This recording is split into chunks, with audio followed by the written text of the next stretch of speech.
And along those lines, we want to let you know that the president-elect, in the terms of notifying that he wants that second tier, $350 billion, has also sent through Larry Summers basically some outlines of how he views the TARP and the changes that need to be taking place when that money is distributed. One will be he will direct his Treasury Department to ensure the funds flow again to community banks and small businesses, and also echoing some of the comments that we heard here on Power Lunch on Friday from Chairman Barney Frank, that anyone who does take money from the TARP will face executive compensation limits.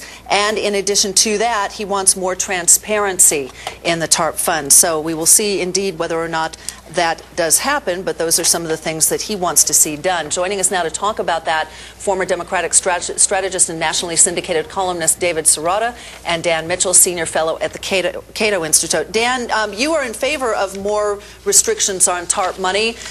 What about what the Chairman Frank, is going to bring to the floor on Wednesday afternoon? That's what he told us. Does that go far enough? And does it echo what the president-elect wants to do?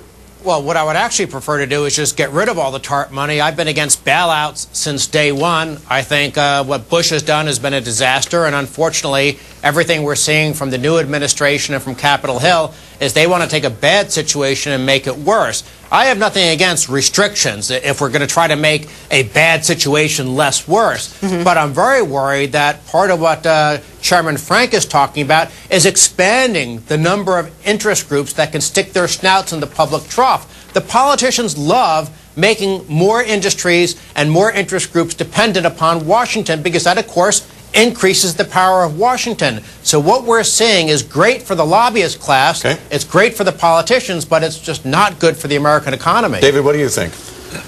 Well, I think it's good news that Barney Frank is pushing more regulation, more restrictions on this money. And I think that the key point here is that we definitely need a lot more transparency. I mean, the Congressional Oversight Panel that's been overseeing this says that there's been almost no transparency whatsoever.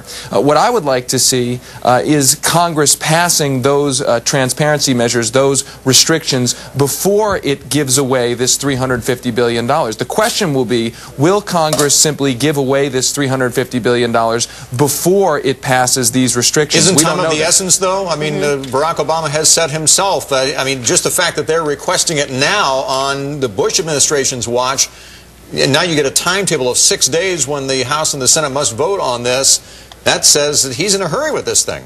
He is in a hurry, and I think the disturbing part of this is you had Chris Dodd say that he would take a letter from Obama outlining how the money would be spent as sort of a good faith measure. That stuff needs to be legislated. We have already had $350 billion go out the door on promises. Congress needs to assert itself and legislate exactly how this money is going to be spent. No more blank checks. Dan, the chairman on Friday, Chairman Frank, also told us that he would be basically in favor and would be introducing something that would make it, in essence, retroactive in terms of executive compensation. If you took the TARP money and you had a large executive compensation package, that would have to be changed. And President-elect Obama, in his letter, is indicating that he would like to see a limit on any TARP money to be used for acquisitions, if you will. Does that make taking TARP money too punitive? I know you're not in favor of it, but does it make it too punitive? Well, actually, I want to make it more punitive. And so if some of these fat cats on Wall Street want to reach into my pocket... Even though it may mean that some financial institutions might fail if they don't take the TARP money.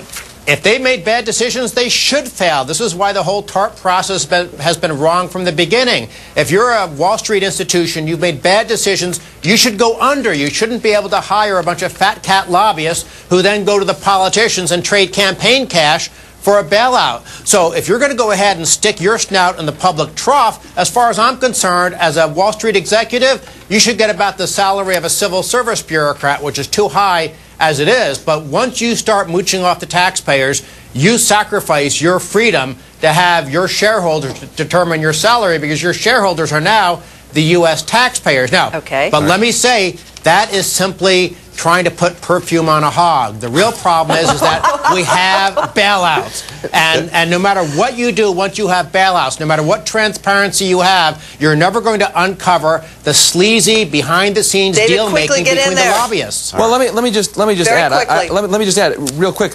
We have news now that the executive compensation limits are going to be right now are rife with loopholes. So look, we can debate whether there's going to be a bailout or not. The key here is that we need to see the restrictions on this money legislated and in a real way. We cannot take assurances from Obama in the form of a letter. Okay. Congress needs to assert itself. But let's see the corrupt stuff behind the scenes, and the politicians will never let that happen. Thank you, gentlemen, very much. Appreciate it. Thank you.